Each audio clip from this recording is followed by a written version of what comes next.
Hello, everybody, Flame users and Flutter community, and I don't know. We had lots and lots of people signing up on the meetups. I hope we get lots of people watching the stream too. Today we are gonna have a FlameCon 5, and it was actually 8 months ago since we had a FlameCon, so it's been way too long. But instead, we have some extra juicy stuff today, and yeah, I guess we can get started directly. Or I guess I can present myself too. I will be today's host, and I'm Lucas, and people might know me as Spydon on Twitter and on Discord. And today we have mostly our teammates with us, but also a guest, which you will see later. And we'll get started with the first talk right away, which is Erick, which is going to present the new FlameBloc, which is very exciting. Hello, Erick. Hello. How are you today? A little bit cold, but fine. That's good. Or not that you're cold, but that you're fine at least. I'm going to pull in your slides here, and I'll give you the stage. Sounds good.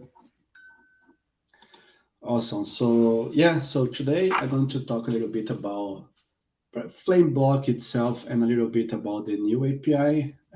We didn't have any chance to present the previous one, so I will not touch that, but there will be some resources coming later about some migrations guide in case you're already using it. But on today's presentation, I'm going just to focus on the new API, how you can use it, why should we use it, and things like that. And in the end, I'm going to do a small presentation, a small live in code. Hoping everything goes well. So first things first, who am I? I'm Erick Zanardo. I work at Very Good Ventures. I'm Brazilian and I live in Brazil. People may know me from the community by being a member of the Blue Fire and the Flame Engine team as well. You can always find me on Twitter or also on GitHub. That's basically the two social networks that I use. So if you ever have any question or just to chat about a little bit about games, about Flame, just feel free to reach me. Awesome. So what is FlameBloc? That's the the first question that comes to mind. So FlameBloc is basically just a bridge between the block and Flame, which is a package that will make it easier for you to integrate your block state management inside your Flame.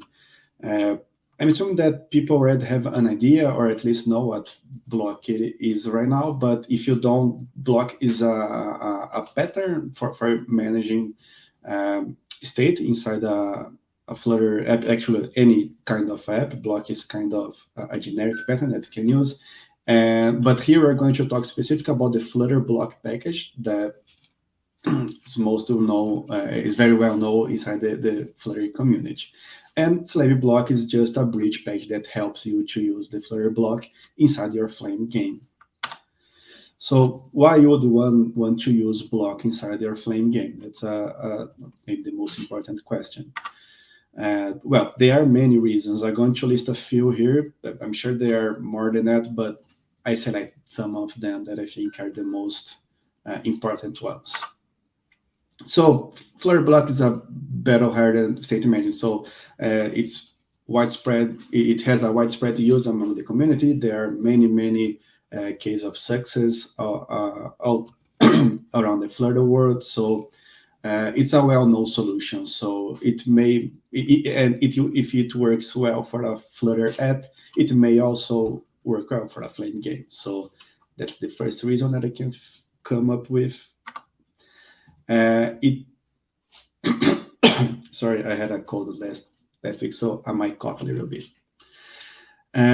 Cool. So another cool thing for you to use block inside your game is that it can be a good link between your widgets and Flame. So one of the cool things about Flame is that it's easy to integrate a Flame game inside a Flutter app. So you can take advantage of both worlds. So I'm building the action part of the game inside Flame, and I'm doing the UI part of my game with Flutter.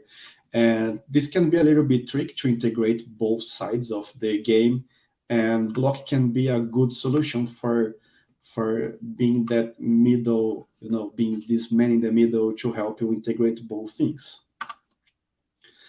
This is a characteristic of actually any state management will provide that, but one cool thing of also using blocks that it can make it easier for you to make a separation between your game logic and your game presentation, right? So this will make your code more maintainable, will make it easier to test and things like that. It also will provide you an easy way to do reactive systems on your components. So sometimes it may make sense to do, some reactive programming. So I don't know, maybe your player do something and you need to be aware on other part of the game that something was made, and to avoid like running callbacks everywhere, you can use a reactive programming to solve that, and Bloc can help you with that. It can make it easier for you to do unit testing on your game, like because of the third bullet there, where we have the separation of the logic and the presentation of the game. One of the side effects of that is that it can make it also easier for you to test your game. And finally, this is also a good feature. So Bloc provides you the Bloc Observer API, which is a very interesting way for you to observing your state changes on the runtime of the application of the game. So you have some additional tools for you to debug your state or maybe trigger things, and this is a nice small feature that can help you with your game. So how to use? So the first thing is to drop your FlameBloc dependencies on your application. Of course, we will also need to add the Flame dependence and the Bloc one as well. This is the last version, 1.5.0. And you can find it on PubDev. So here is the first step on how to use. So if you are familiar with, sorry about that. So if you're familiar with Flutter Bloc, you may remember the Bloc provider widget. So on Flame, we have like a counterpart of it, which we call FlameBloc provider, which works the same way as the Flutter Bloc counterpart. So basically, you can create or provide a value using the .value constructor. In this example, we are using the create attribute where you create a new block for that, and it has a children. So inside that children, those two components that we are seeing, player sprite and player controller, those two components will have access to that block that is being created. So first thing is to provide a block down your component tree. Next children. And here we have a simple example based on the previous one, where it's basically the same thing, but instead of providing one block, you can provide any number of them. So on this small snippet, we are providing that same old block that we were providing before, the player block, but also provide an inventory block. So that way you can split, if you have a complex game state, you can split them in multiple blocks, and you can use a Flame multi-block provider to provide all of the blocks to your components. Cool. So like I mentioned before, that we can use FlameBloc to provide a bridge for us to share our game state between widgets and Flame. So on the following slides, I'm going to show you how to do that. So here is just a small example of a page. So here we are actually providing our block using Flutter Bloc provider widget, the same thing that people familiar with Bloc will be. Sorry. So this is the way that Flutter Bloc provides your blocks using the block provider. So this shouldn't be anything new to anyone familiar with Flutter Bloc. And then you see that on game view, which is the widget that will render the game itself, we are injecting the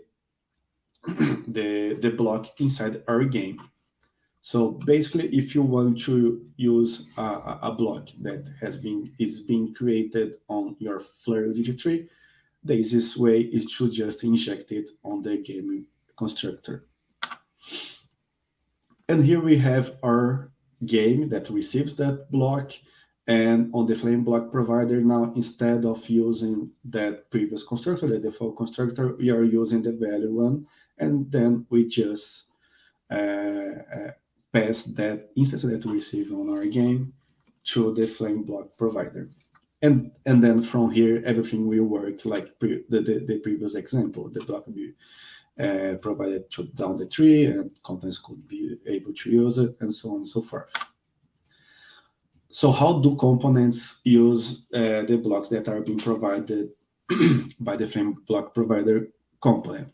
So there are a couple of ways. This is the first one. So you can use the FlameBloc listenable mixing on any component. So maybe your player component, it's a sprite component, maybe it's a sprite animation component, and you on those cases you can just use the mixing to add listenable properties to that component, and you'll be able to override the onNewState method. So every time that block that you pass it on the generics of the mixing receives has an update, has changes on its states, the onNewState will be called. You can also override the list and when method, which is to filter any changes, and then your onNewState will only be called when list and when returns true. This is another way to do the exact same thing, but using a default component is to use the FlameBloc listener component, which is provided by the FlameBloc package, which will work the same way, but now we are using like a composition, right? So I'm adding a listener inside my component to do the same thing, just different. It's the same stuff, but just different programming styles. And sometimes you just need to read the block, right? So I don't know, maybe for example, we are using block to track the state of the health of our player. So imagine that we have a take hit method and we just need to add an event that the player took damage. So we don't need to listen on anything, just need to send some events. So for that, we can use the FlameBloc reader, which will just basically just enable the block attribute on your component, and we can use that to add events. We can even use that to read the state of the block. And like I mentioned before, sometimes we are, many times that we are sharing state, we will just inject the block inside the game reference. So an alternative that maybe could be simpler is to just use the Flames has game ref mixing, which will enable you the access to the game reference, and then you can just do game ref.yourblock and so on. Just an alternative of doing the same thing. That's pretty much it, the new API, the API of FlameBloc. Now I'm going to show a few examples that we are aware of the use of Bloc out there.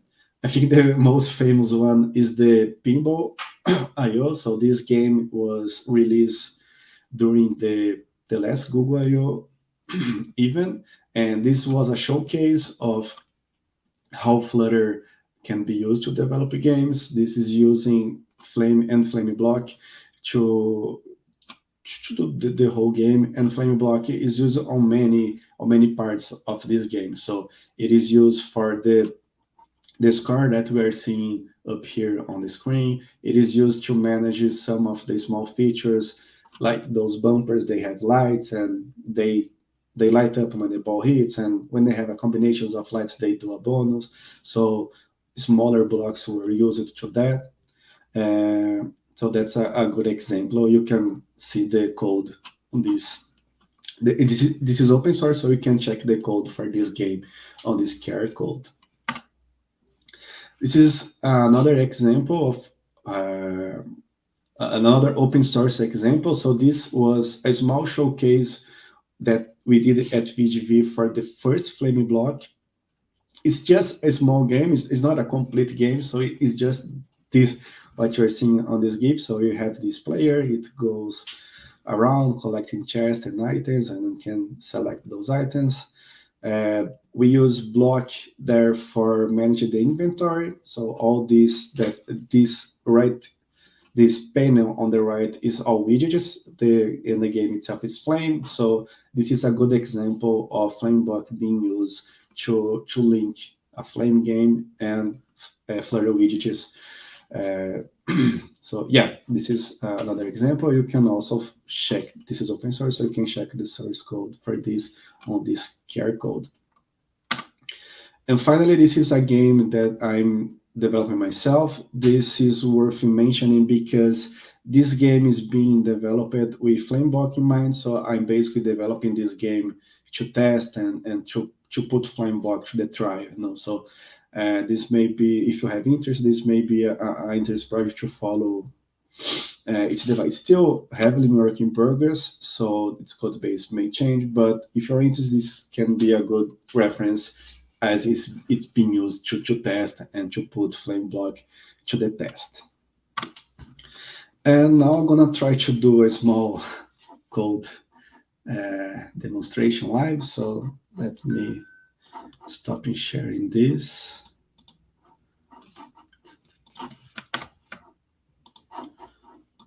Let me share my entire screen.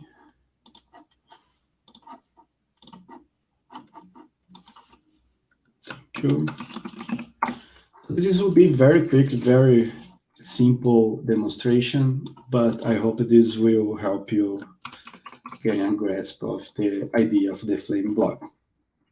Please let me know if the font is small, I can make it bigger. So I have a small project prepared. Let me open it.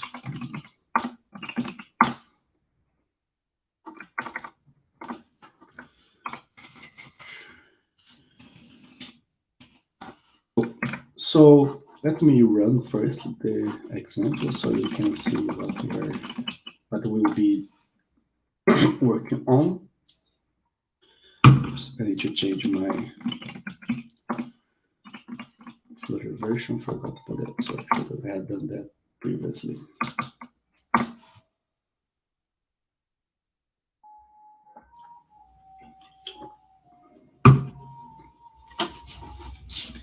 Let's give it a minute. It should be up in a few minutes. And here we go. This is super simple. We just have a small blue square bouncing on the screen and a number here. And what we are going to do is to create that classic counter example that we see everywhere on Flutter tutorials, but a FlameBloc version. So the idea is that every time I tap on the square, the number goes up. So if you look on the code, this should be very straightforward for anyone that's familiar with Flame. We just have one component that has a text component, which is the counter indicator. We have the game piece with just some super simple logic for it to be bouncing on the screen, and our game itself. Cool. So first thing I'm gonna do is to create our block, or in this case, I'm gonna create a qubit just for simplicity's sake. Let's call it counter qubit.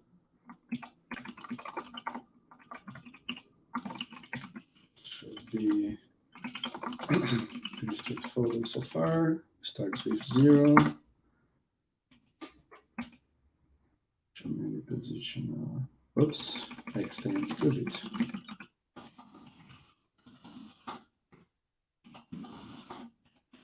I probably need to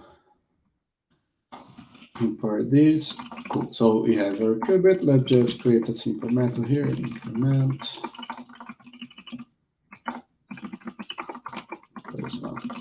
So far, nothing fancy. So first thing we need to do is to provide this qubit to our components. So that should be super easy to do by just doing our FlameBloc provider. I'm gonna create it here. Qubit. Qubit. Let's pass the generics here. So it's our counter qubit int would need to import this, yes. Let's format the code quickly. And so next I'm gonna just put those components here. Okay, so this is the first step. So basically create our qubit and we are providing down the tree. Next thing I'm going to do is to, oh, one thing is missing here. This is not tappable. So let's do this.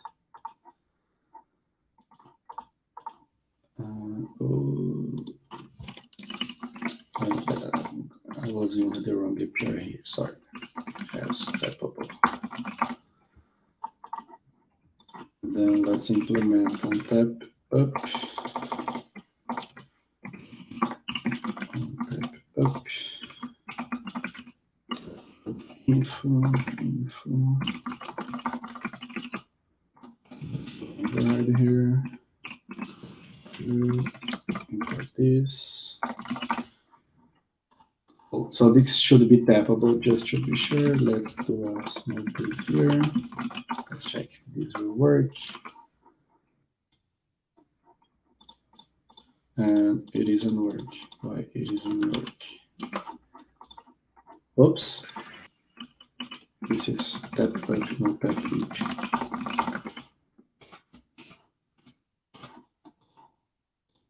Okay, we have our tappable stuff there. Cool. So next thing I'm going to do is I'm gonna add the FlameBloc header because this will just emit the event, or since this is a qubit, just call the method. We're gonna qubit. That's it. What is the issue here? Oh yeah, I need to press the state. So block.increment. Cool. So this should be calling when we tap up. This norm. And now here I'm gonna add a listener. So this will be our so FlameBloc listener.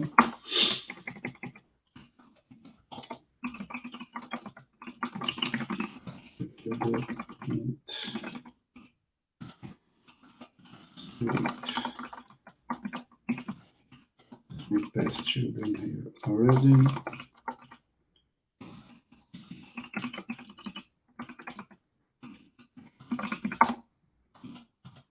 Yes.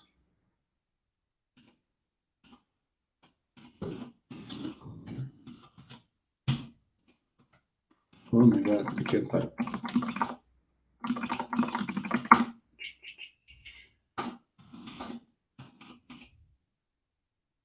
The name parameter is undefined. Why is undefined? We do have children of FlameBloc listener. I have. Oh, we don't need this. Sorry. This will be continue to be here. Okay, so whenever I receive a new state, I can just find my base component. We can use first child for that. Base component dot text state dot string, and that should be it. Instance member. Okay, I'm gonna recover. This was happening, right? So this is the finish. Oh, right, I can do this on the constructor. That makes sense. So we're gonna do this on the onload, actually. So what happened here is that I can access a method from my position component on the constructor because, well, this is the constructor. We can do this right here. So instead, we just do this here.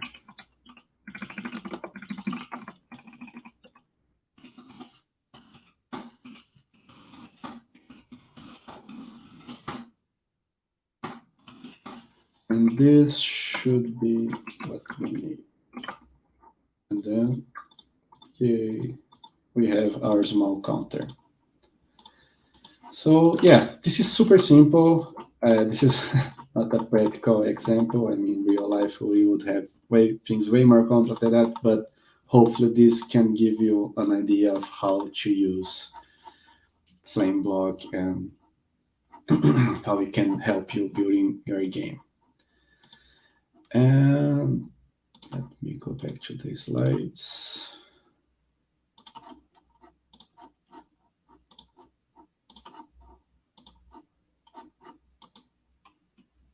There we go. Can you pull the slides for me? Thank you. And yeah, so that was the presentation, and actually that was the last slide. So yeah, that's it. Thank you. I hope this was good, and if there are any questions, happy to answer them. Thank you, Eric. That was awesome. It was very interesting. Yeah, so if anyone has any questions, just shoot in the comment section. And we have one from Henan here to start with. That's not VS Code, that's Bing. So funny one. You know that's funny. It's just want to play with you. Okay, do we have here? We got another question. Is it possible to access multiple block instances when using multiple FlameBloc readers? That's a good question. No, I never thought of that, to be honest, but this is a good improvement that I will sure add to it. I never thought of that. That's a great call out. Right now, the easiest way would be to just, inject the blocks on the game constructor and access through the game ref. But yeah, that's not optional. So this is a good call out. We are going to implement that. And another question here. Have you considered creating a FlameBloc consumer widget? Yes, but we never found any real good use for it, right? Because the consumer is basically on the Flutter block word is basically like a way for you to listen and to build something. But given the active nature of a Flame component, we don't have this concept of the builder. So basically, only the listener is enough for us. So you never found a use. So if you ever found a use for that, feel free to reach us and we can reconsider that. Right. Any more questions?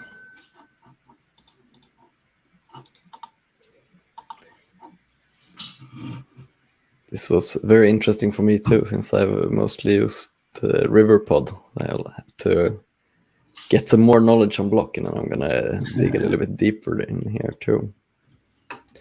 Okay, it seems. Here is another question actually. From Adrian. So there is no more way to use a block without having it in the component tree. No. Yeah. I mean, you can by just, you can handle the subscription yourself or, handle the closing yourself. But basically, if you want to, actually, let me phrase that. So yes, if you manage it then yourself, you can. But the idea is that you will use Flame block provider or multi-block provider so it can handle the subscriptions, it can handle closing the block for you. So yeah, it's possible if you manage the blocks yourself. Oh wait, I now I got the question. So there's no more way. So I think you are mentioning the previous API where the block the block component would look automatically to the widget tree. I think that's what you were asking. So we removed that because that was relying on the build context of the Flame. And it's a little bit tricky because that's only available on the unattached lifecycle of Flame. And this was causing a lot of pain for us to maintain, to test, and things like that. So we basically removed that. And now if you want to use a block from the widget tree, you have to inject it on the game constructor. We may try to revisit that in the future, but so far we haven't found any good solution, any automatically good solution for that.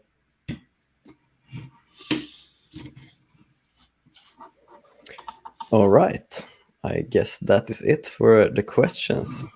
Well, thank you, Eric, and Awesome. continue. See Thank you you. later. See you later. All right. So our next speaker is actually the creator of Flame. That created Flame like 4 years ago, I think, or 3.5 maybe.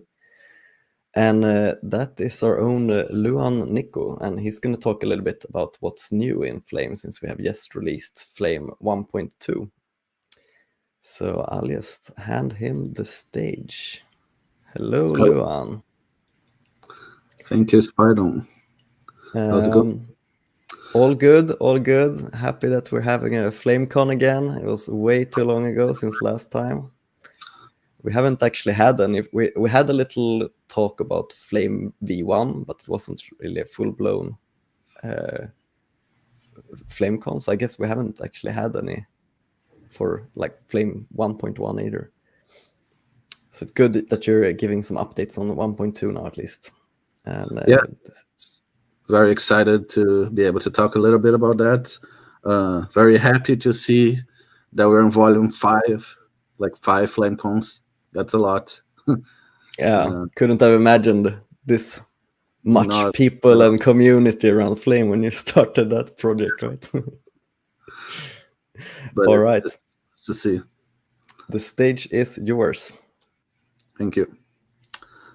Hello, everyone. So let me start by saying how excited I am to see everyone here and to be able to deliver this Flame news for you for the 5th time. Now, sometimes in the past, Flame news have been a bigger segment. I even went over my allotted time a few times before. I'll try not to do that this time, I promise. So this time, I want to tell you what's new on Flame 1.2.0. So this is going to be a quicker one because there's not that many changes, at least compared to the amount of changes we've been having. Like when we released 1.0, there's like so many changes, and then 1.1 had so many like necessary fixes. But one thing that I noticed, I was looking at a change log, and I noticed something that made me very happy of where we are, because we do have a lot of changes actually. If you look at here, like we have 30 new features, 22 bug fixes, and 12 PRs related to refactoring your documentation. So that's a lot. But on top of that, we only had 9 small breaking changes, which means basically that our goal of launching Flame V1 and having it being like a stable API that's not going to change very much is being fulfilled, right? We're still adding stuff, but we're mainly focusing on like smaller changes, like dusting, the edges, adding quality of life stuff. And we're not shy of breaking things. As you see, you have 9 smaller breaking changes, but it's nothing that's going to stop you from easily upgrading to the new versions. So that makes me very happy. That all being said, these 30 new features, this 22 fix, that's a lot to go through. And most of them are very small stuff. Like we're talking like, adding new parameters, adding a helper function to make it easier to do something. So I try my best to kind of summarize the things that are most relevant, that could be interesting to showcase here, because I don't want to go through every single line of a change log where it's mostly technical stuff. So yeah, let's go over that. So the first change to highlight is, of course, the new FlameBloc API. We just had this great talk from Erick about this, so I'm not going to go into details. You just saw what this is. We also, of course, everyone is aware, added Flutter 3.0 support. This happened very quickly as soon as it was released. Thank you for our community for putting together the necessary PRs to update this. What else? We did some updates on Flame Lint, which is my personal favorite package of the Flame ecosystem. As if I reviewed your PR, you might have realized that. So we added a bunch of new rules and released a new version. And on that note, we also made it easier for you to use golden tests when testing your games, which is very useful. As you know, it's not easy to test a game, and golden tests is yet another tool that you now have access to when you're using Flame. We also had some specific performance improvements. specifically related to sprite batch. So we're using the sprite batch APIs and picture recorders. That's particularly interesting. Things like tiled, for example, where you have to render like multiple tiles using the sprite batch API. So that's pretty cool. Another cool thing, you might have seen this on Twitter, is the parent is a mixing. This was a great idea. I actually don't know right now who came up with this, but I want to say thank you for this idea. This is, you can think of it kind of an extension of the has game ref mixing, where the has game ref allows you to easily access your parent game on any component. This is basically allowing you to access a known parent component. So it's a pretty common standard. As you can see this example, you have the parent component, and then you have this child component that's meant to be only put inside this parent, right? And once you do that, once you have that kind of relationship, you can express that with this parent component mixing, which allows you to very easily access with the parent property with a type safe, because it's a generic. You can say what's the type of your parent component. And of course, there are checks. If you add your child component somewhere it doesn't belong, it's going to complain about it. So as I've been saying, smaller changes that you can opt in and adopt, but they're going to make your code base just that much nicer. What else? Oh, experimental cameras. So you've been following, you might know that we currently have 2 versions of the camera system. We have the first one that we built, which is built in and you can more easily access. It's kind of like a global system. And we have a new version that Pasha has been working tirelessly on, which makes the camera component, which means you can add multiple cameras. So it's very interesting if your game has any sort of like split screen or maybe some kind of map or any kind of thing that you can think of it as multiple views over the same world. You can use this new camera. And it's been going on for a while, and the new features that were added is the world bounds. So that means you can have edges in your camera, and it's not going to fall off to the infinity. And the follow behavior, which allows the camera to follow, your player character or something. We also had several changes in the inputs API. Very interesting to point out is the keyboard listener component. This is on the same line of the tappables and draggables. So this is basically a mixing for your components to allow them to directly listen to keyboard. So this is a kind of an alternative of the normal system where your game listens to keyboard events, and then the game has to delegate that to components. With the keyboard listener component, the component itself can listen to the events directly. So in the same line as we have the helpers like tappables and draggables. We also added support for long tap DAO. So that's a new Flutter API that you can access now in your games. And a very cool feature that was added is the sprite font renderer. So there's been actually some internal jokes about this, because this has been on our Trello for a long time. Because since the last time we refactored the rendering system, I think Erick proposed that we should make a generic interface, because there are actually 2 types of rendering. You can use normal fonts, those are your TTF files, but there is also, particularly used in games, there's a system where you just have a PNG with the alphabet, right? It's similar to a sprite sheet that you might use for your characters, but each element is a character. So it's similar to the image that I attached there. So basically this feature is the second implementation of that interface, allows you to actually use a bitmap or PNG files as fonts, which is extremely useful, especially if you're looking for fonts from other games. You're going to find them like this. And finally, there have been some changes to Forest 2D, where we have better ways to handle contact callback. So just making that much nicer to use this API. Okay, so those are the changes, but this is not the end of this Flame news. Of course, as per usual, I have some special announcements. This time I have 2 announcements. So the first one has to do with music or sound, audio in general. So we all know our beloved audio players library that we're building. It's one of the hardest parts to maintain a Flame. And it's been accessible with Flame Audio for a while. But in the recent months, we, the team and the community, especially the community, have been working very hard to get audio players ported to all platforms. So we just a few days ago released audio players version 1.0.0, which comes with support for all 9 platforms that the Flutter supports. Is it 9? I don't know. All the desktops, web, both mobiles. So this has been a huge effort from the community.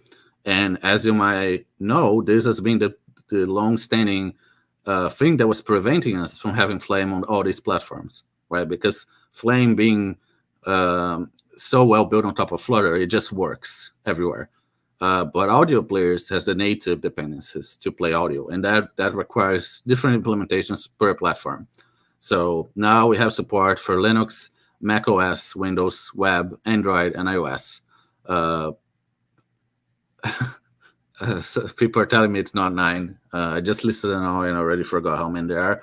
But you can access all these platforms using Audio Players 1.0, and that's going to be available, or is already available, possibly on the next Flame Audio release. So please start making your games available on all platforms. Hopefully it should just work. Hopefully be small fixes, if any. And, if you can get players to play everywhere, that's just better, right? So that's the first big news. And now we have the second one, which is the Ignite project. So you might remember this exact slide where I talked about Ignite in the past. So I just copied the same image, but this is something else.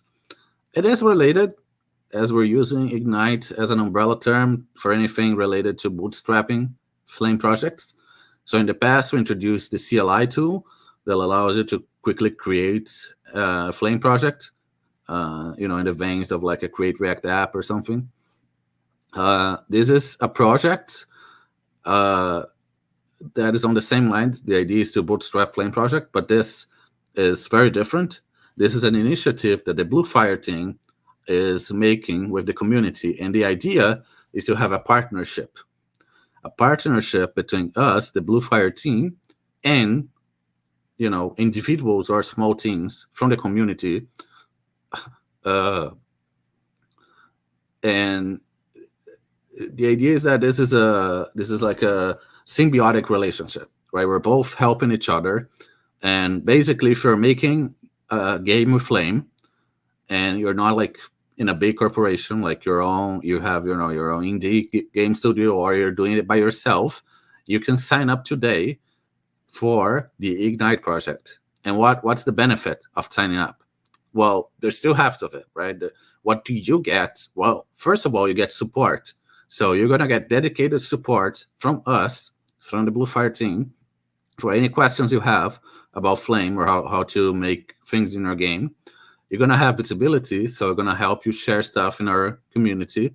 So we're going to have Discord channels. You'll be able to, maybe tweet something under our account. And you may even have incentives if you ever need, some help, like purchasing assets or something. We can try to work that out. And on the other hand, you're going to be helping us a lot, because you're going to be providing us with direct feedback about like what you're doing, what is working with Flame, what's not working, what needs to be changed. You're going to be sending us suggestions like, oh, I wish, Flame could do this, or I wish this API was more like that.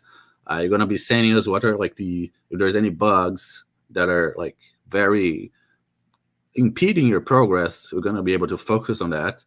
You're going to be helping us by publishing more Flame games and increasing the usage of Flame as a whole, which is, always good, because it's going to increase popularity of Flame, which increases, our community, which increases our contributions, which improves our code, which makes Flames even better, and so on. It's a loop. So this is the basics. This is the idea. So to summarize, if you're working on a game, please check this out. This is going to be awesome for you. We have a link here and a QR code. If you want, just go to flameengine.org/ignite. It will be redirected to a Google Forms with all the details, so you can see if this is for you. But please do check it out. I think this is really going to be awesome. A great partnership between us and the community. And that's it for me. thank you so much for listening to my ramblings about Flame News, and enjoy the rest of the show. Thank you, Luan. It was very interesting. Should we go with some questions that popped up here during the talk, maybe? So the first one we have here is from Adrian. And are sprite fonts widespread in terms of assets, and are they a good place to get them? That's a great question. I don't know if we built that feature is here to answer. My personal knowledge, I've seen them a lot on itch.io. I don't know if you know that, but that's a great website for getting assets in general. And it does provide, I've seen many times, like when looking there, some fonts provided as sprite sheets. It's also a very easy format for you to do it yourself. So if you like pixel art and you want to, draw your own letters, that's so much easier than having to understand how the TTF format works. In a way, it's just a helper, right? Like, of course, you could always convert sprites to TTF or vice versa and use whatever is available. But just by providing both options, I think it's just, as I said, these are like smaller, but like quality of life kind of features and improvements on Flame. Indeed, and you can get like colors and stuff in a different way than you could on like normal TTF fonts, and it opens up for more possibilities. Right, we forgot this question. That was actually the first question. Is FlameLint installed by default, or do I need to install it as a separate package, and then do I need to configure VS Code? That is a great question. So Flutter comes with its own linting tool, which is Flutter Analyze. So basically it has like hundreds, maybe even thousands of rules that you can opt in or out. So you can basically decide, oh, these are the rules that we want. So FlameLint doesn't provide any custom rules. It's not a separate linter. It is just a pre-configured set of rules that you're going to apply. So how it works is that there is a file called analysis options on your project. That file, it's where you pick which rules you want to use. So instead of going yourself to the thousands of Flutter rules or Dart rules and picking what you want, what FlameLint provides is like a pre-selection of like the best, quote unquote, like the rules that we want see in every project. So in your analysis file, you're just going to import FlameLint. And you're also going to add it to your pub spec as a normal dev dependency. Once you do that, the entire Flutter ecosystem already, like everything that's built for Flutter Analyze, already going to work automatically. So your VS Code, if you have the Flutter plugin, it's going to work because this is just built on top of the normal Flutter linting.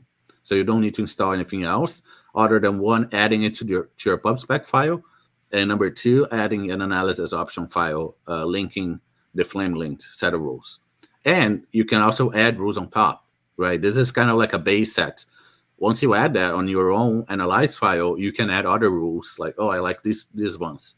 You can customize it a little bit. Yes, very good answer. Do we have any more questions, folks? Have I missed any up here? I don't think so. Oh, here is another one from Tai. What are the prerequisites to join the Ignite program? That is a great question. If you go to the forum, you're going to be able to see in details the prerequisites. But basically, we're looking for like quote unquote small, like indie developers that are like backed by any corporation or anything, or like single individuals if you're building the game for yourself. And of course, like the game has to be using Flame, right? That's the point of it. I think those are the two main prerequisites, but if you can check the Google Forms for more details. Awesome. All right. I guess it's time for our next talk then. Thank you a lot, Luan, for that. It was very interesting to hear. And talk to you later. So for our next and last talk, we have an introduction to flame behaviors, and this is by our own Jochum or Wolfenrein on Discord, and from Felix, which is our guest that is here today. So I'll welcome them up to the stage. Hello, Felix, and hello, Hey there. Jochum. Hello. Then I'm just gonna find your slides here among all the little boxes. Yeah, let me set that up because apparently it's gone. Should be here now. There we go. Yes. Nice. Awesome. All right. We can do some introductions, I guess, since you're a guest. And so both Felix and Jochum, they actually work at Very Good Ventures. But yeah, Jochum is also on the Blue Fire team. Yes. Yeah, I guess that's about Can we it. take it away? Yeah, You we can have some take it away. intros in the slides, so we'll cover introductions. Great. Yeah. Great. You're spoiling it. Yeah. You don't have to spoil who you are. All right, take it away. Okay. Well, welcome to our presentation about flame behaviors, or introduction to flame behaviors. I mean, I think it's best to just start with introductions on who we are ourselves. So I'll start. My name is Jochum van der Ploeg, also known as Wolven or Wolvenrain. I'm from the Netherlands. I work at VGV, at Very Good Ventures. I maintain a lot of packages. One of them is also Flame. As Lucas mentioned, I'm one of the maintainers of the Flame engine, part of the Blue Fire organization. But I do a lot more. I do a lot of open source stuff, either at home or when I'm working for Very Good Ventures. Yeah, people probably already know me, so I think it's best to just go to the second person who people don't know. So let me introduce to you Felix. Well, hi everyone. I'm Felix. I'm the guest to FlameCon, so it's my first FlameCon, and I want to say thank you for having me first of all, and thanks for everyone who's joining in. So yeah, I'm an engineer on the Very Good Ventures open source and tooling team. I work with Jochum, Henan, Erick, and many more engineers at VGV, and we have the opportunity to work on games in the context of Flutter, and that is a little bit about what we're going to talk about today. So again, thanks for having me. Glad to have you here. It's kind of interesting that you're like doing this talk with me when we just had a Bloc talk. Like... Yeah. We had to pick one, right? Priorities. We have to spice it up a bit. Yeah. Okay. Yeah, and I can talk a little bit about Very Good Ventures briefly. We have a quick slide. So for those of you who don't know, VGV is a consultancy. So we kind of do everything Flutter related, from training to team augmentation to building fully fledged apps. Like Erick mentioned, Pinball was our project that we worked on for Google I/O. So if you're interested to learn more about Very Good Ventures, you can check out our website. And I think we can jump in now to the topic that everyone probably cares about. What is this flame behaviors thing? I think we should probably start with how it started. Like, before we go into what flame behaviors is, we should probably step back and just look at what it, where it comes from. As Erick mentioned before, at VGV we created I/O Pinball. We created Very Good Adventures. Both of those have one thing in common: they are games made in Flame. And while we were working on those games, we noticed that there is a certain pattern that we are working with that allows us to scale our games efficiently. Like, especially at I/O Pinball, the team behind it, they were a bit struggling with how to structure their code, how to make everything work with components in Flame, how to define objects in their code, and how to make sure that they behave as they expect them to behave. So based on that, we already started working on a sort of way to ensure certain aspects. And we also wanted to be able to just scale our games. Like, just with Flutter apps, we add a new screen with routing, that kind of stuff. Like, we have the whole layered architecture that we use that allows us to scale our applications. In the same way, we want to be able to scale games. A new feature should never be scary. It should be testable. And we should be able to create it efficiently. And a feature in the game is often like a new way, like a new enemy or a new level designed, added to the game. That has to be done easy. It has to be done correctly. Correctly is obviously a relative term, but correctly for us, the way we want to create games.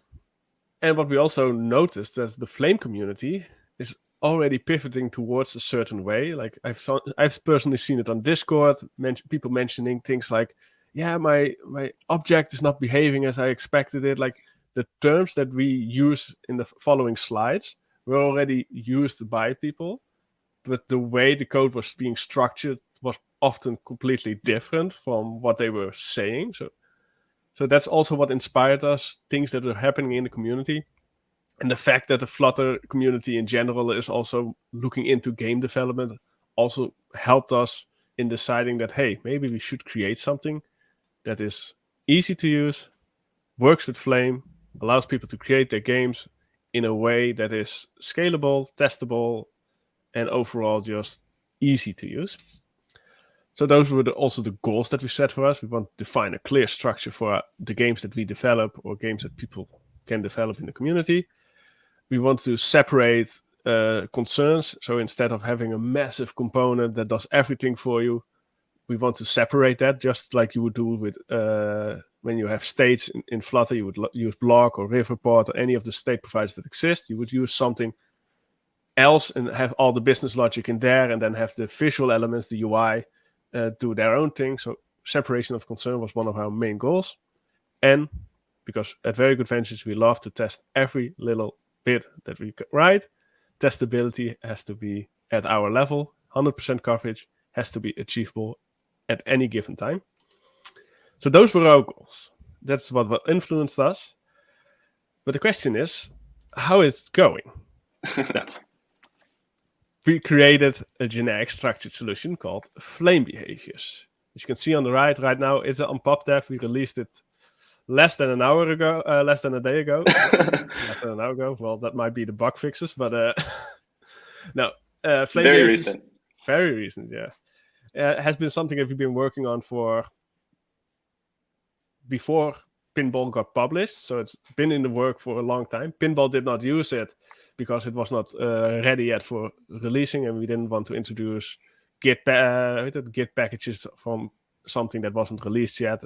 So that's why it doesn't use it, but it does apply the same design rules that we implemented for Flame Behaviors. So we designed a few design rules. I'll come to that in a second. And Flame Behaviors enforces those rules. And right now we are still working on adding more of those design rules and enforcing them inside the package. But we're also researching different ways on handling, for instance, input, or how to handle movements and that kind of things. Like anything that you would need in a game, we want to see if there's a design rule, a way that we can apply it in the context of Flame Behaviors. And as you can see on the screen, Flame Behaviors apply separation of concern to game logic in the form of entities and behaviors. But what are entities and behaviors? Well, imagine you have an old school Pong game. At its very core, it has two objects. It has a paddle and a ball. And the paddle, for instance, you could say that it just moves up and down. That's the only thing it does. It moves up and down. And the ball, it's even simpler. On collision with the paddle, just reverse the movement direction. And if I collide with, for instance, behind the paddle, like the end of the screen, then you probably lost, so we score a point for the other player. And these objects, paddles and balls, are basically entities. That's what we call entities. Like in Unity, you would probably call them game object. Godot has something for it. In Flame, they are components. Like everything is a component, so in that sense, it is a component. But we specifically call it an entity. We make the distinction between what just a component is and what is a game object, an entity. And the logic that I just mentioned, like moving up and down and colliding, those are behaviors. They are the behaviors of an entity. The paddle moves up and down. That is his behavior. The ball, when it hits something, reverses its direction and it moves over the screen by a velocity. Those are two different behaviors that the ball has. When it hits one of the sides of the screen, it scores a point. That's a behavior on the ball. And by applying these behaviors to each entity that we have, we are able to achieve our core gameplay loop of Pong, hitting balls with our paddles until we win. So, when do you win? In Pong, never, until the other person probably rage quits and is like, nah, never mind, I can't win. Or maybe he cheats, who knows? Like, I'll just cheat my way out of it. That's also always an option. But yeah, by defining what kind of behaviors, what kind of entities our game has, and describing what type of behaviors they can hold, we can easily turn any kind of gameplay into a structured game that is both testable and scalable, because we have separation of concern. Entities like the visual aspect, and the behaviors are how those entities behave. So they are separate components that just work on the entity and make sure that the entity does what we expect it to do. I mean, yeah, that's basically it. I think I'll put it to you. Give the stick to you, Sounds good. Felix. Sounds good. So yeah, we kind of already talked about Pong as our example. So we have a little GIF here of a simple implementation of Pong, which we're going to kind of use as an example because we thought it was a really good, easy example that is also a relatable game. Probably everyone here has played Pong or heard of Pong or seen Pong at some point. And so, as Jochum mentioned, basically we have our two entities are the paddles and the ball.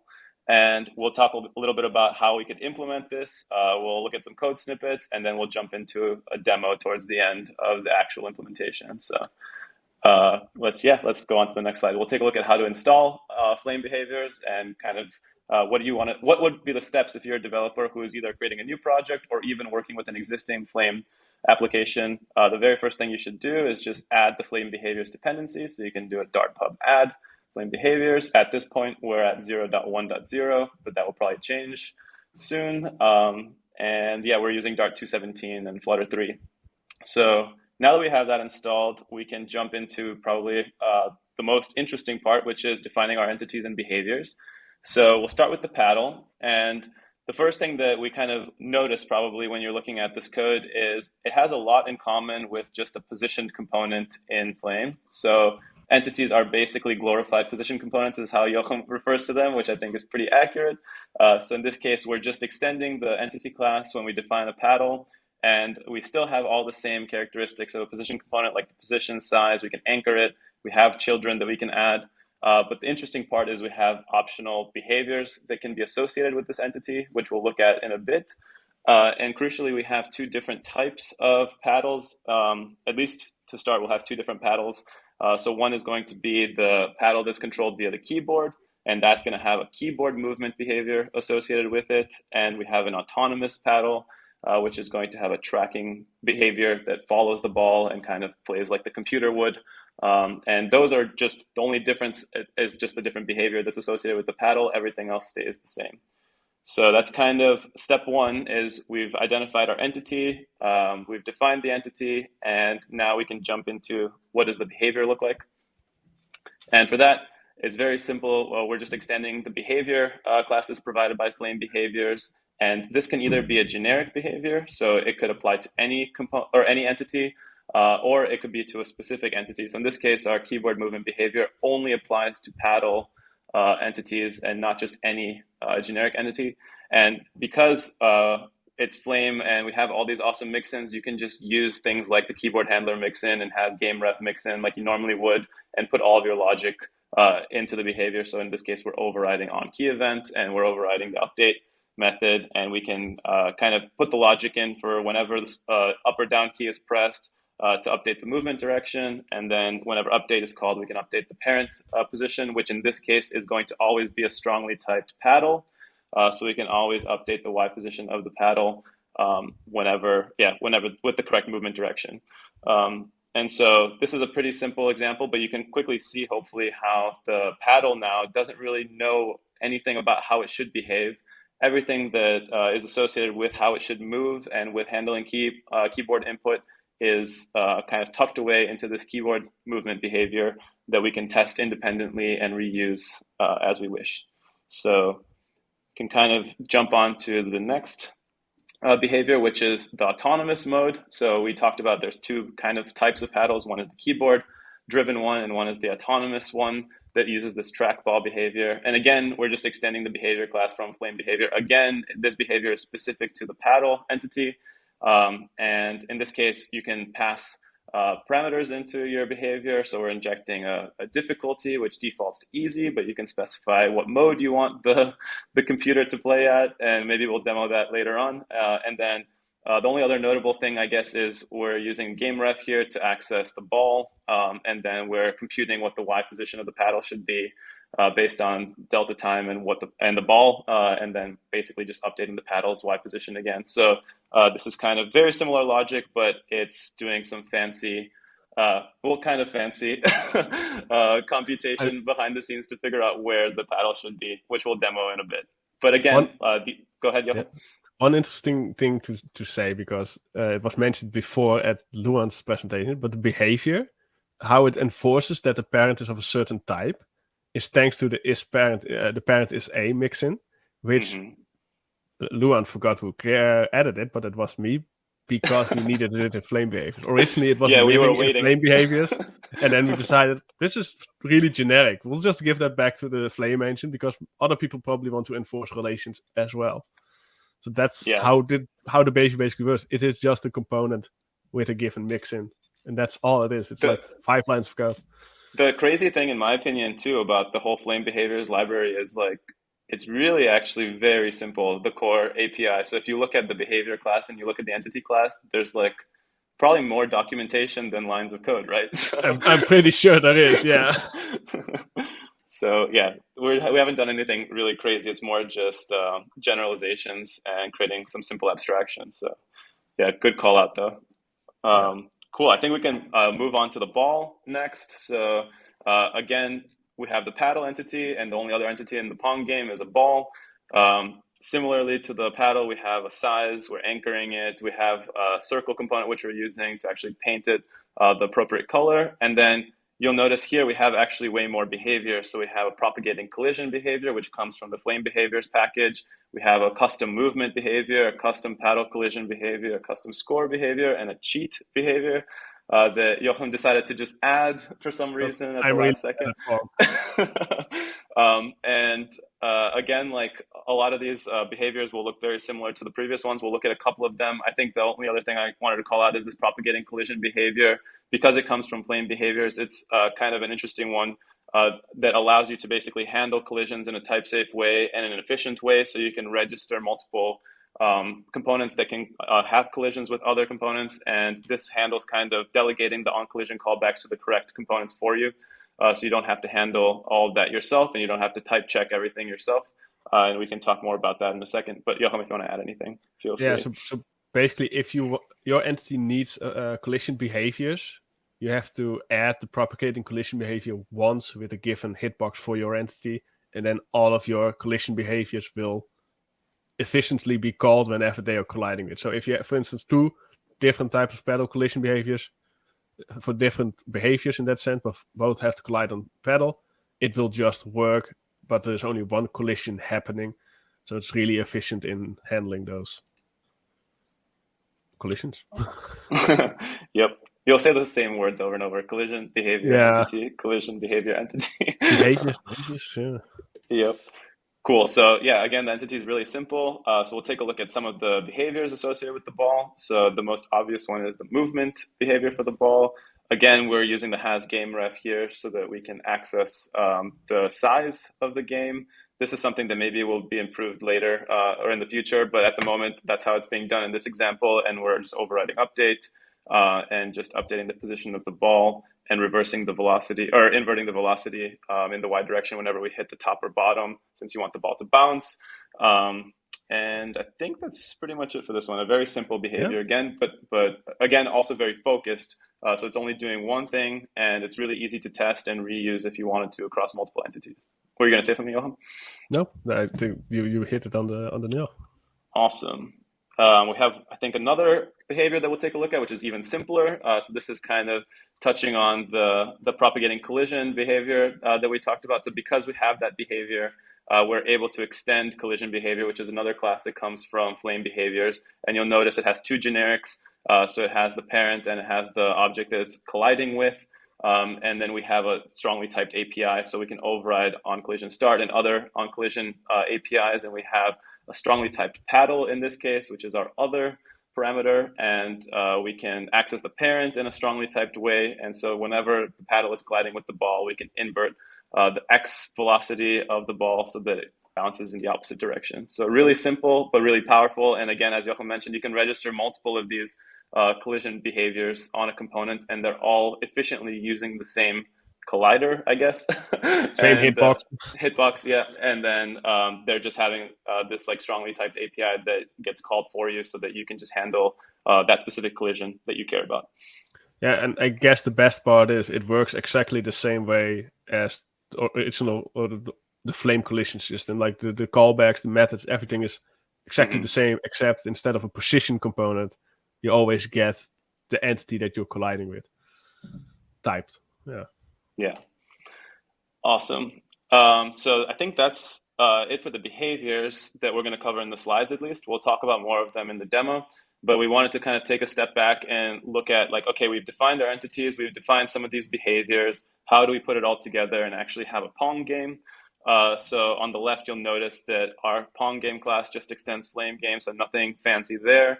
And not everything has to be using Flame behaviors and has to be an entity or behavior. So for example, in this case, we're always rendering a field, which is kind of like the background of the game. And that's just a regular component. It's not an entity or a behavior. It has nothing to do with Flame behaviors. And we're also always rendering the ball or adding the ball to the game in the onload. And then we have a special start method, which we call with the game mode. So depending on what mode you select when you launch the game, we'll add the correct types of paddles. So you'll notice we have the paddle.wasd constructor, which is controlled via WASD arrow keys. We have or just keys. We have the arrows named constructor, which is using the arrow keys. And then we have the autonomous paddle, which is using the tracking ball behavior and moving on its own. And all of that is just controlled via entities and behaviors. And we're just adding the correct ones to the game when the game starts. But everything else is just regular Flame APIs, nothing special, nothing that has to do with Flame behaviors at this point. And lastly, how do we run the game? So we just call run app with a game widget. We pass our Pong game. And then the only kind of interesting thing is we're using an overlay in this case. But again, nothing to do with Flame behaviors. This is all just typical Flame APIs that probably most people are familiar with. I think that's also one of the core additions of Flame behaviors. It does not enforce itself upon your way of writing your code. So you can still, everything is still like it is in the Flame documentation. You can even, as you mentioned, like use components and entities at the same time. You could technically even add Flame behaviors right now to your existing game and use it. There's only one thing that we still have to fix, and that's in the collision behavior, because that is opinionated about entities, but it doesn't have to be. So we'll fix that in the near future. But even now, you can just plug in Flame behaviors into your existing game if you want to slowly migrate towards Flame behaviors, for instance. Yeah, and that's a really cool and powerful thing, in my opinion, because it's very lightweight. And it's more just a mental model and kind of like enforcing like just the relationship between things more than anything else, really. So it's completely built on top of the component system from Flame itself. Yeah. Awesome. I think no slides are complete without testing. Obviously, it is a VGV presentation, so we have to have some testing content. So we kind of just included two types of tests. We have the entity test on the left for if you're testing your paddle, for example. And then we have the behavior, an example of a behavior test on the right for the keyboard movement behavior. Right now, the Pong code isn't open source, but it will be in the coming days or week or so. And so at that point, it'll be fully, you'll have access to the code and everything will be fully tested. So you can take a look at the source code for reference. But for now, we'll just look at these two tests. So we'll start with the paddle, which is just the entity-based test. We have one test here that's verifying that this is a paddle that is arrow key-based. So you can see there's nothing really fancy. We're creating an instance of a paddle using the arrows constructor. We're making sure that the game is ready and adding the paddle. And then we can verify that the behavior that the paddle has is not a trackball behavior, and it is a keyboard movement behavior, and the keys are the correct keys so that they're an up and down arrow key as you would expect. Nothing really fancy here. We're just kind of making sure that the paddle is configured the way it should with the right behavior and the right properties. And the interesting or more interesting test is the behavior test on the right-hand side. And so here we're basically creating, we're using Flame Tester again, the test API. Again, I should have mentioned that, like, this is all just using existing Flame test infrastructure, nothing special about testing behaviors in this case. And we are just creating the keyboard movement behavior instance, creating a test paddle, which is something that we've kind of adapted as a pattern at the moment, where we just create a named constructor for a test variant of the entity, and that allows us to configure it the way we like in a testing environment. So in this case, we're configuring the center position and then the moving behavior that we want to be used, so the keyboard one. We're adding it, and then we're verifying that when we call on key event with the correct key, so the down key in this case, that the Y position of the paddle is updated properly. And in this case, we're doing that by waiting 1 second and then expecting that the position equals the center plus the speed. So it's a really convenient way to test that. But you can see how this is like a really nice way to separate everything. So you can even use something like golden test to verify that the entity looks the way it should and renders the appropriate assets, for example. And that has nothing to do with how the component behaves. And so you don't end up having like one test file with like thousands of lines of code that are testing all types of things from how the component looks to how the component behaves. They're nicely separated and easier to maintain and hopefully a lot more focused. So you can quickly find what you're looking for and verify that your entities look and behave the way you expect. Did I miss anything? Anything you want to add, Jochum? No, I think that's exactly it. Like, it allows us to just have focused tests. Yeah, small tests as well. The better one is, for instance, the entity tests from our experience are often the simplest ones to test because they're just a visualization of something. So yeah. Yep. And I think one thing that if you go to the next slide, we didn't mention is Pong is actually deployed. So if you go to vgventures.github.io/FlameCon you can check out the game that I believe, if I recall correctly, I'm quoting Jochum, is the very first game that he has completed. And in record time, might I add, probably like less than 24 hours, right? From start to finish. Might be interesting to give a bit of context on that, but like we decided yesterday to just redo the demo that we want to do because we want to rewrite one of the examples from Flame itself. But that wasn't really interesting. It was not really a full game. Yeah. So last minute, we just decided, oh, let's do Pong. So I had to create this from scratch in less than 24 hours. And you had spare time. You had clearly too much time because you added a cheating behavior and you added autonomous modes. It's not that I have spare time. It's just that Flame behaviors did allow me to scale it up so quickly. It's really awesome to see how quickly we were able to get this demo put together. I'm really impressed.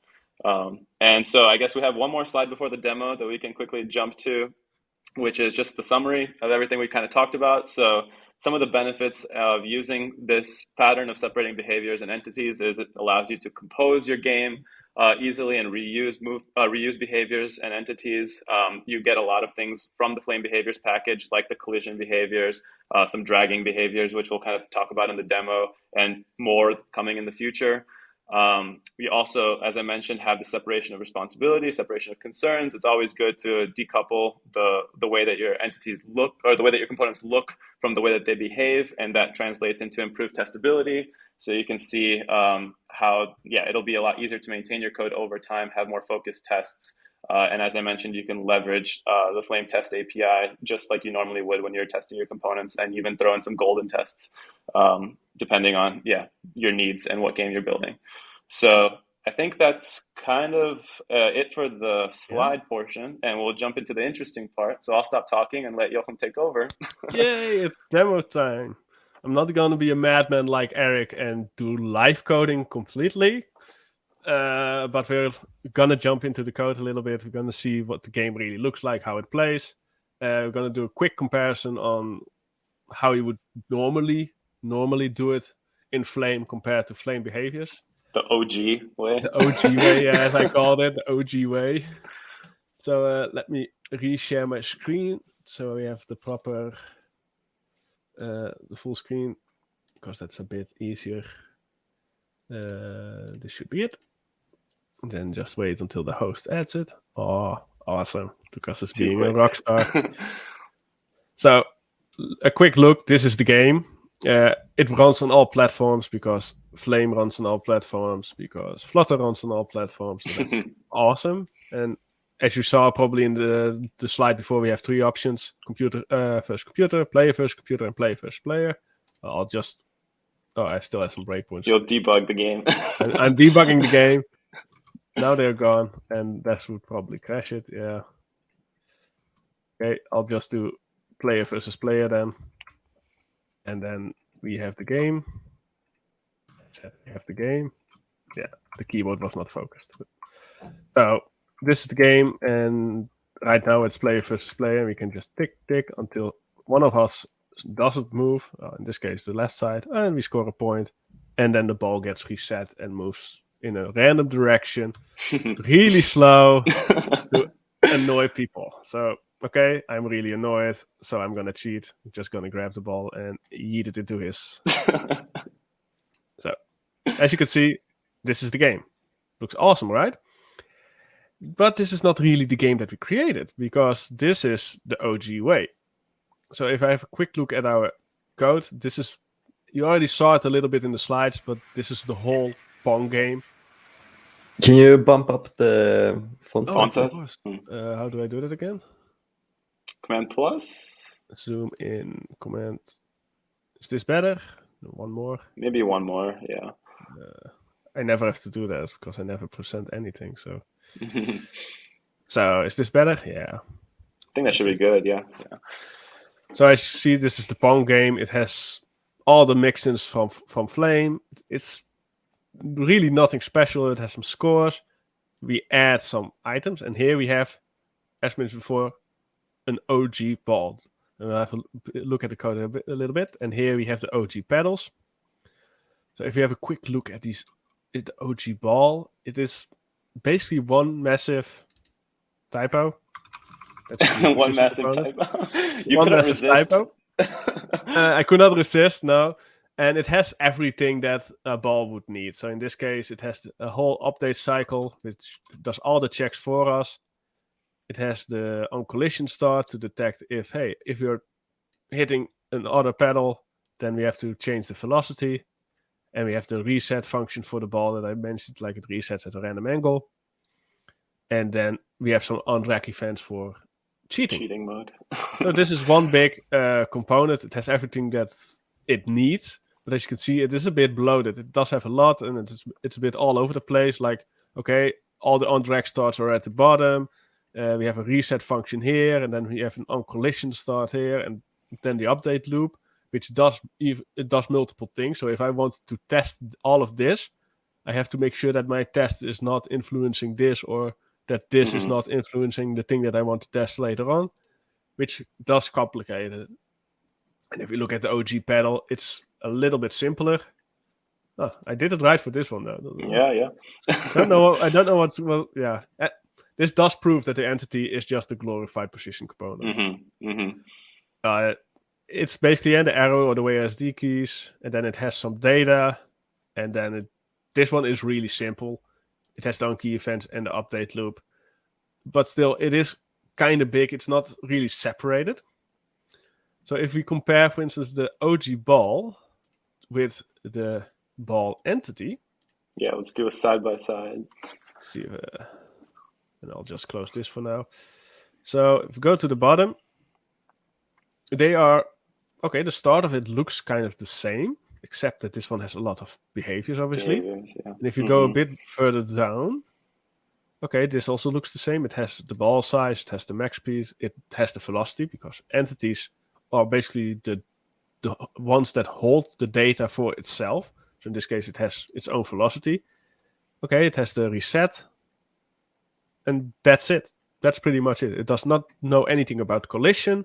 It does not have any of the drag events that we saw here, because all of those are hidden away, in a sense, in the different behaviors. So, for instance, the pedal collision behavior, it has exactly the same, where is it? Logic, except it's much smaller. It's basically just this. This is it. And we got rid even of the these type lines check. of code is more than just adding a behavior.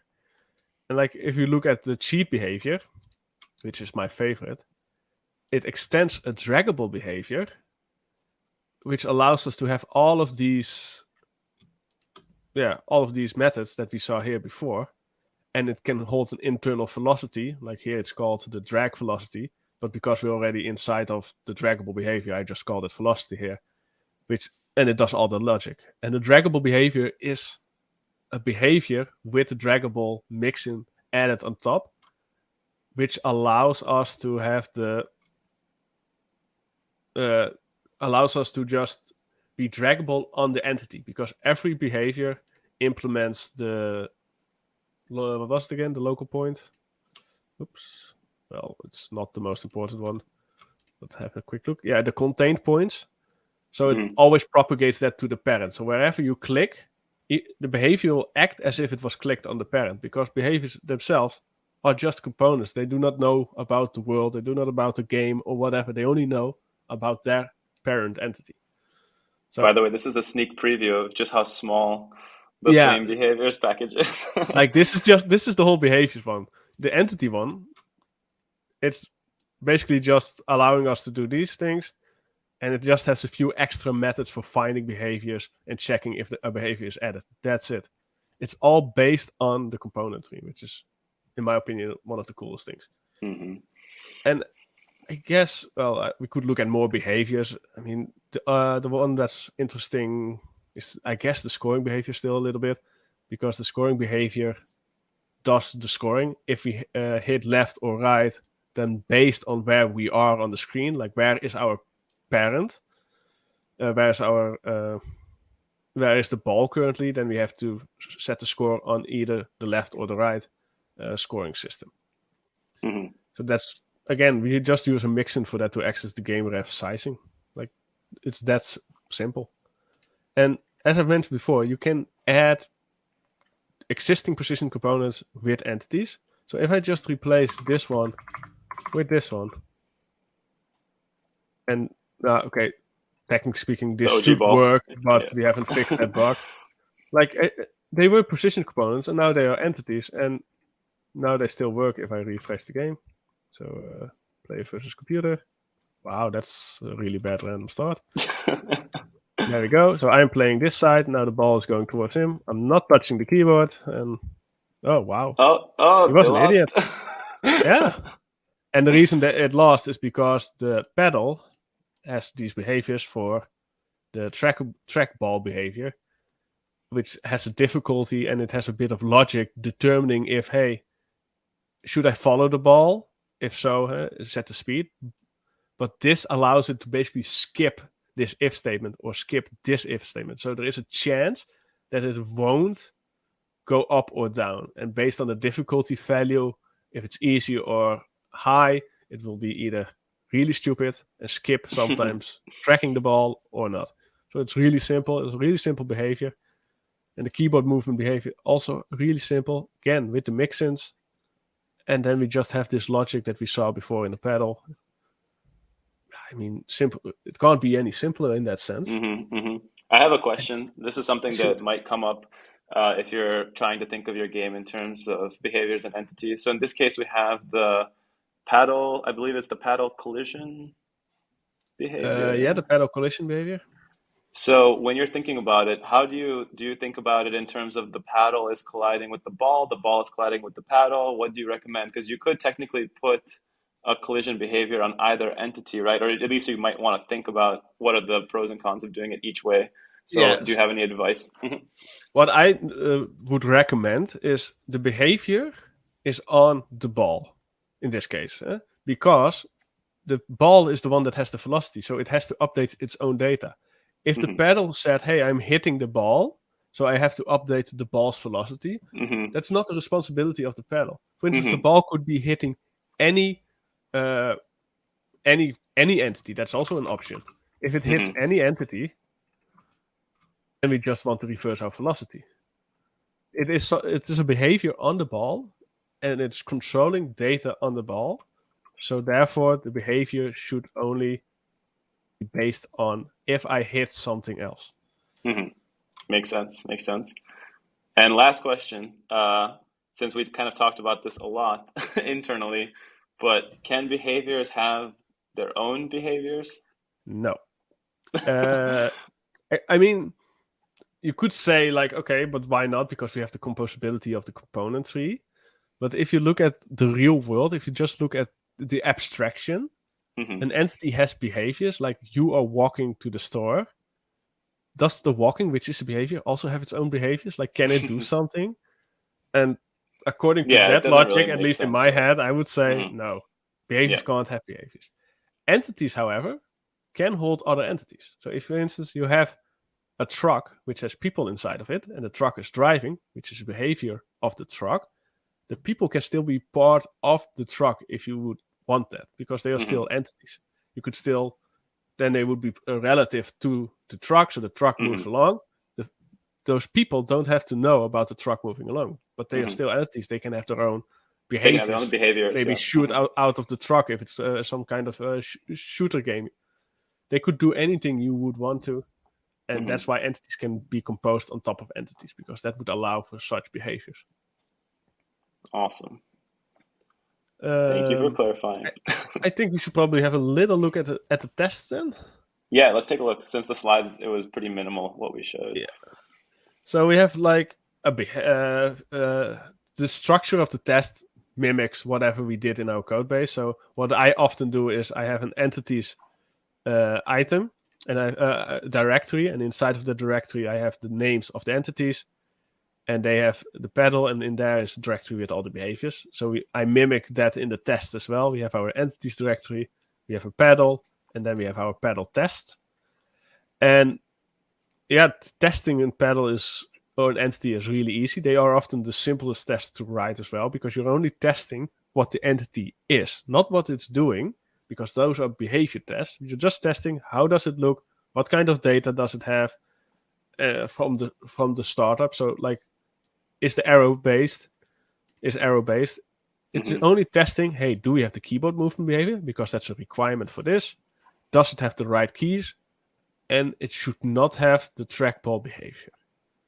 Well, that's it. And the same for like the WASD keys.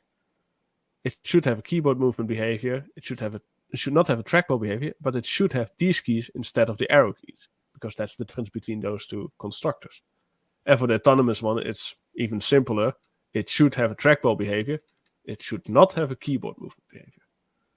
Entities are super easy to test, because that's all they are. They are just visualizations on the screen that might hold some data. If you look at, for instance, a behavior test, well, that's a little bit more complicated, but still really easy, because they should only contain one behavior. So you could still write a lot of code inside of a single behavior. I would not recommend that. Each behavior should just have their own functionality. In this case, on key down, we go down. On the down of the up key, we go up. So we also test that here. If the on down key is pressed, well, how do we do that? We create our behavior. We add it to our test pedal. So the test constructor is nothing more than just the same internal constructor that all the other one calls, but with all the requirements available. This allows us to just add any kind of moving behavior for testing reasons. So in this case, we add the keyboard move behavior. We ensure that it's added, and then we just mock some data and call the onKey event. And then because this movement behavior onKey event, it sets the movement value to either 0, 1, or -1, indicating the direction it is moving. Then in the update cycle, we just use that to move it either up or down by the speed and the delta value. So that's also what we're doing in the test. We are pressing the key that we want.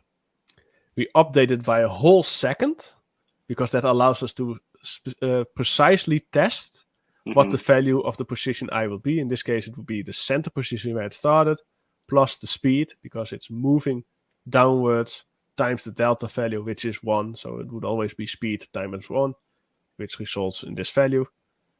And the same for the up key, but in reverse. We mock the data and send it to the game. We update the game by a whole second, and then we just reverse it. And obviously, because we have an if-else statement, you also have to hit the else statement. So if no keys are pressed, so technically speaking, we could have moved this, but then we would not have hit it, because if there's no keys pressed, Flame still propagates an event in that sense. So we have the game update 1, and it should not have been moved. Mm-hmm. Yeah, that's all there is to testing entities and behaviors. I mean, is there anything else we want to add? I think you covered everything. Yeah. I mean, maybe we could take a look at the pub spec one more time to just look at all the dependencies. Wow. Exciting. So exciting, yeah. So yeah, Flame 1.2.0, the newest one. Woo! Flame behaviors. This game is technically the first one who used this version because we released it right before this talk to ensure that we had it available. And then, of course, we're still using Flame Test for testing anything, Flutter Test for all the other stuff, for the groups and stuff, and we are using Mocktail for mocking some data. And that's it. That's pretty much it, yeah. Yeah. Awesome. I guess I'll stop sharing machine and go back to the presentation. Let me share the presentation again. Where is it? I think we just have like one slide left anyway. Yeah, but we do have a slide, and that's it, because we are doing Lucas's job for him. Are there any questions? Well, very nice. I think in the comments it's not much question, but people are very like, beautiful. This entire library is beautiful. This is awesome. +1. I mean, the only thing we can do is agree then, right? Yeah, exactly. But we had a few questions too. So we can start from a very unknown company called Very Good Ventures. Is there a recommended naming convention for behaviors? Well, what we do internally a lot is just suffix it with behaviors. So for instance, if you have a collision with a pedal, you call it a pedal collision behavior. If you have a movement behavior, you call it the movement behavior.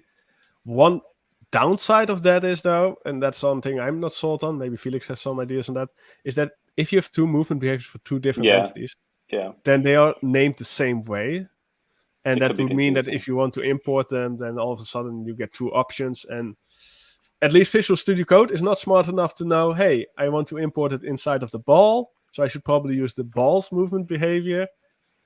Yeah, I think that one, it's kind of case by case. I think we're still in that phase where we're trying to build as many things as we can using Flame behaviors so that we can have a more strong opinion on some of these things and define some of these conventions. But yeah, in general, I feel like in those situations, the more specific you can be about what the behavior is doing, the better. Like if it's a sliding movement behavior, maybe that's like some way to differentiate it. If it's like maybe a specific way that your goblin moves, then it's like the goblin movement entity. Jochum's laughing. Yeah, so Goblins? I wonder what that Where do they come from?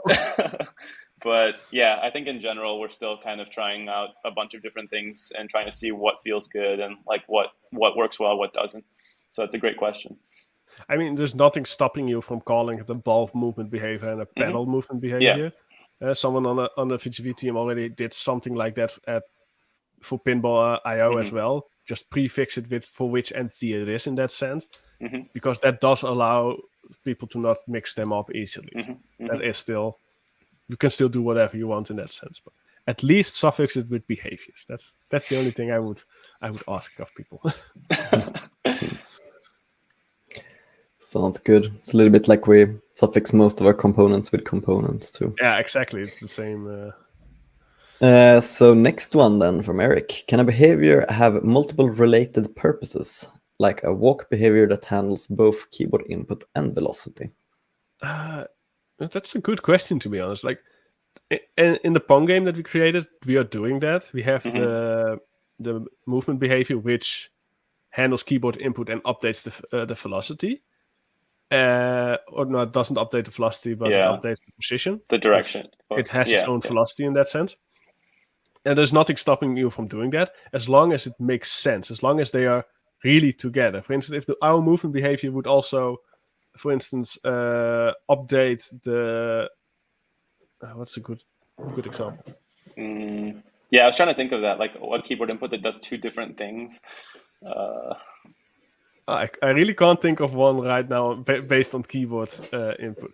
Yeah, that's pretty uncommon. I got one. Like, let's say you have a keyboard behavior that updates based on which key you press, either the position or maybe it starts attacking. Those would be two separate behaviors. So I would not have a generic keyboard behavior that handles all my keyboard actions, because then you're still going down the same road of putting all your logic inside of one component, but just calling it a behavior. So I would make it specific to the action, the behavior it is really doing. A keyboard behavior, a keyboard is not a behavior. Walking is a behavior, so it should only do walking. Attacking is a behavior, so it should be an attack behavior. Mm-hmm. And in this case, if velocity has to do with walking, then it makes sense that they would be in the same behavior. But the velocity would probably live, like we did on the ball, probably live on the entity. It's state data. Mm-hmm. Yeah. Sounds like it would be easier to test them too if you had them more separated. Like exactly. Too. All right, let's carry on to the next question from Franz. Can a behavior be applied for different types of entities, like a jump behavior being applied to a player and an enemy?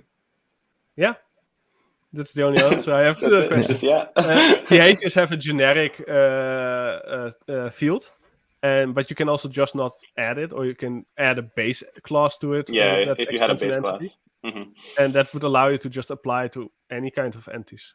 I'm working on a game myself in my free time, which basically has multiple enemies, like goblins, dragons, you name them, but they all have the same kind of algorithms behind them for movement and steering them towards and away from the enemy. So those are all generic, and I can just add them to my to any of my entities, and they will just behave as I expect them to. And I'm guessing since the behaviors are components, one has to like differentiate here what is a different type, or like you have to have two instances of the behaviors that are applied, right? So you don't apply the same behavior to two different Each entity components. would have their own instance of instance of the same. Yeah. Mm-hmm. Then crazy things could happen, I'm guessing. Speaking of crazy things that can happen, if you add the same behavior twice to the same components, crazy things can also happen, right? As we've seen. Yeah. So, that is something we do not recommend. Like, it doesn't make sense to have two of the same behaviors added to a single entity. Like, you can't have two walking behaviors. That doesn't make sense. Mm-hmm. But we do allow it. There might be use cases for it, so we do sort of allow it. But our recommendation is don't do it, because I had it done in my game for movement, and all of a sudden my goblins started to spaz out left and right because two different behaviors were updating after each other in basically two different directions because they were colliding with each other internally. Yeah, that's a little bit like we had to think about when building a new effect system, like when applying two different move effects, for example, you have to know what the outcome should be. Yeah, because you're affecting the same values, so you have to just add all the deltas instead of directly affecting fields. All right, let's see for next one here. Why isn't this package just included in Flame? Yeah, Felix, why? I mean, we talked about that actually, and I think we decided that this is an opinionated way of writing your games, and it's something that we very much felt like was first and foremost for VGV. Like, just we needed something like this for building games at scale within our team, and we thought like, yeah, there's nothing specific about this that would prevent us from sharing it with the community and open sourcing it. But we also felt like it's probably too opinionated to live inside of Flame, just because Flame right now is just a collection of tools that allow you to build games, and it's not really telling you any one particular way to structure a game or organize your game. And it shouldn't. Yeah, so we wanted to kind of leave it. Yeah, go ahead. Like, I don't know who it was that said this to me, but someone was like, why don't you just call it Very Good Flame? Because it's like the VGV approved way of creating games in that sense. But that's just not a good name. Why would anyone prefix it with Very Good? Yeah. This is clear, I think, too, what it's doing. Yeah. All right, more questions. Can we expect the behavior with the interface type to apply the same behavior to different classes? Isn't that what you're doing? Yeah, that is. I mean, I don't know if I understood the question, but behaviors are generic, so you can pass any interface as long as it's an entity, right? Like the behavior has to be associated with an entity. So behaviors are just, in that sense, you can add them generically to entities, as we mentioned before. Yeah. So like I guess the example we talked about was if you have maybe like a person like class, and you have enemy and a player that extend person, the behavior can be on a person and have the same effect, even though they're different classes technically. I don't know if that answers the question. Hopefully we answered the question. And otherwise, just ask again with some extra information. But... Indeed. Let's go for the next one from Bart. What would be a recommended approach when you want to model a behavior that handles multiple entities at the same time? For example, a behavior of a moving car, which should move entities of car passengers. This is what you were talking about, right, Jochum, with the truck? Well, in this specific example, the behavior doesn't have to know about the car passengers, because the car passengers, I would personally add them to the car because they are just entities, so they can be added to entities. And then their position would be relative. It's all relative, to the car. So only the behavior just moves the car, and therefore the car passengers would be moving along with the car, because thanks to Flame, the positions are relative, unless you override the position type.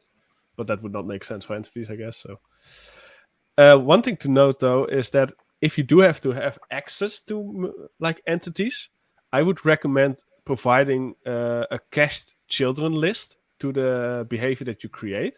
So in Flame, you can have you can basically query for children in an optimized way. So you will always have an up-to-date list that has all the children components that you require.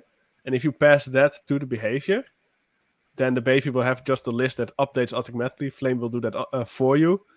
And you will always have all the entities you need. So if your behavior does need access to other behaviors in that way, multiple ones, then that would be a really good way to do it, because then it would be optimized. I believe it's like big O0, like it's free. It's pretty much free.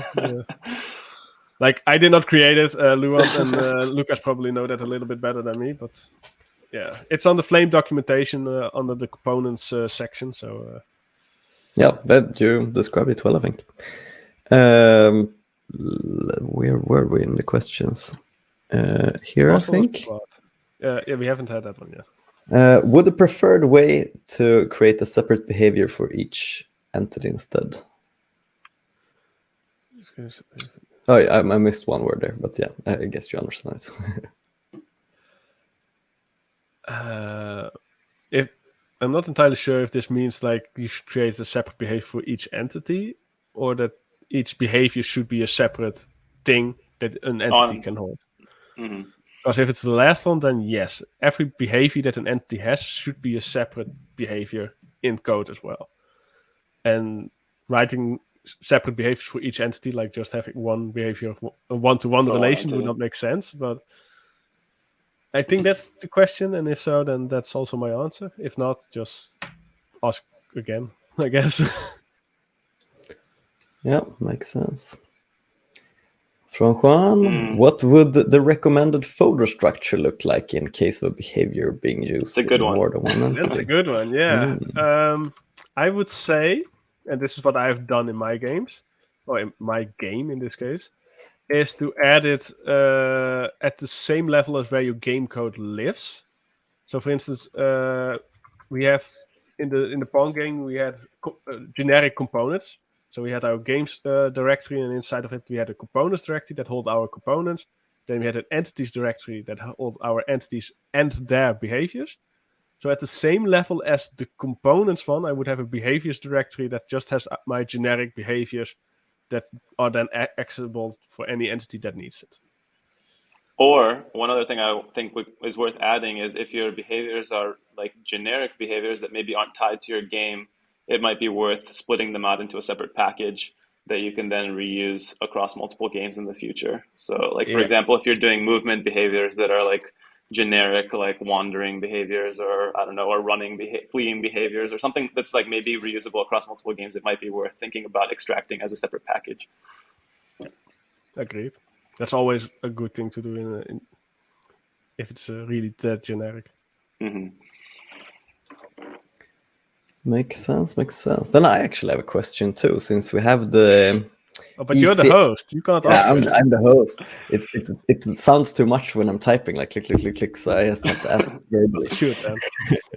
Since you are the ECS master of people that don't know, I didn't know that.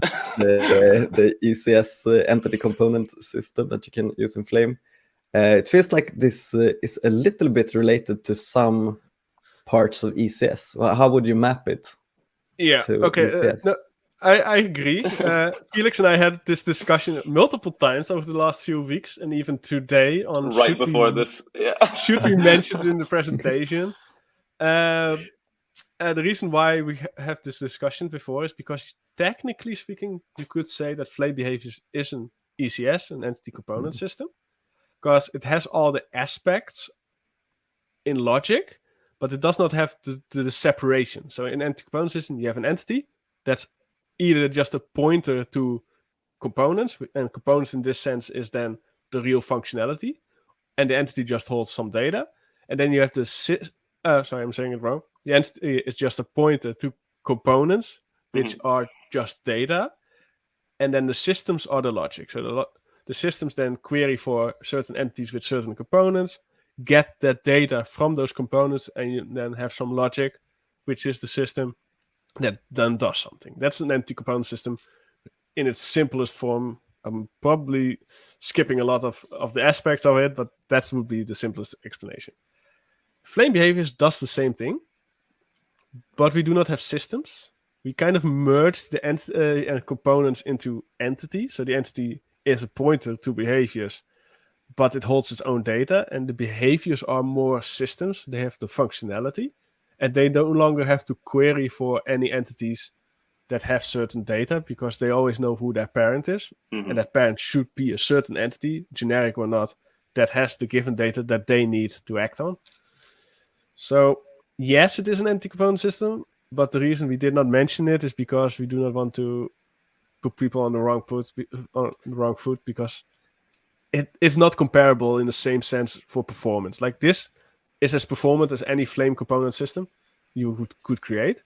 Entity component systems are more fine-tuned for performance. They have optimized queries, they have optimized systems, and all kinds of extra stuff that Flame Behaviors will not provide, because we are just a little shim around Flame itself. So logic-wise, yes. Functionality-wise, no. Awesome. Great.